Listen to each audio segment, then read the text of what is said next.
আসসালামু আলাইকুম প্রিয় মুসলিম ভাই বোনেরা, আপনাদেরকে শুভ সংবাদ দিচ্ছি।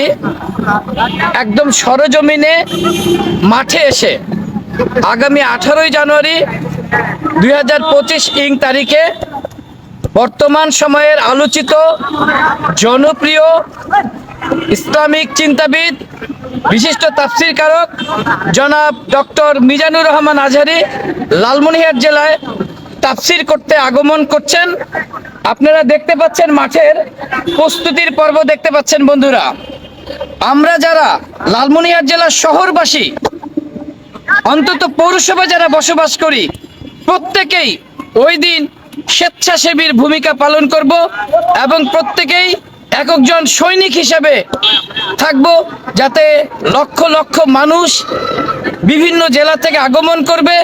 আমরা তাদের জন্য যেন সুন্দর একটি পরিবেশ তৈরি করতে পারি এবং তাদের খেদমত করতে পারি, খেদমত করে যাতে আল্লাহর কাছে আমরা এই উসিলায় নেক হাসিল করতে পারি। বন্ধুরা, এই জন্য আমরা একটি সরজমিনে এসেছি আপনাদেরকে আপডেট জানানোর জন্য।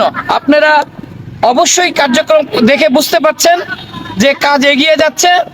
আমাদের সাথে এই যে আসছে এখানে মুর্তুজা ভাই, সানি ভাই, আমরা মিশন মোড়ে ব্যবসায়ী, আমরা এই কার্যক্রমটা আপনাদের সামনে তুলে ধরার জন্য আসছি।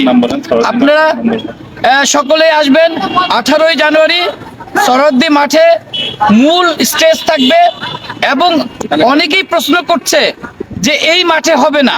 ঠিক আছে বন্ধুরা, আমরা সবাই জানি এই মাঠে লক্ষ লক্ষ মানুষের ব্যবস্থা করা সম্ভব নয়, কিন্তু বন্ধুরা পুরো শহরটি সেই দিনের ওয়াজ উপলক্ষে প্রস্তুত থাকবে। পাশে কালেক্টর মাঠ রয়েছে, ওখানে ব্যবস্থা থাকবে। সিপি স্কুলের মাঠ রয়েছে, সেখানে ব্যবস্থা থাকবে এবং পর্যাপ্ত সাউন্ড সিস্টেম থাকবে। 200-র মতো মাইক চতুর্দিকে লাগানো থাকবে এবং পর্যাপ্ত পরিমাণ এলইডি পর্দা থাকবে, যেগুলো অত্যন্ত উন্নত মানের, সব ঢাকা থেকে আসবে বন্ধুরা। এবং মা বোনদের জন্য স্টেডিয়ামে তাফসীর শোনার সুন্দর ব্যবস্থা থাকবে। বন্ধুরা, আমরা এই ভিডিওটি সরিয়ে দিয়ে আগামী 18ই জানুয়ারি লালমনিরহাট জেলা ডক্টর মিজানুর রহমান আজহারীর তাফসীরের দাওয়াত সকলের কাছে পৌঁছিয়ে দিব ইনশাআল্লাহ। ধন্যবাদ। আসসালামু আলাইকুম।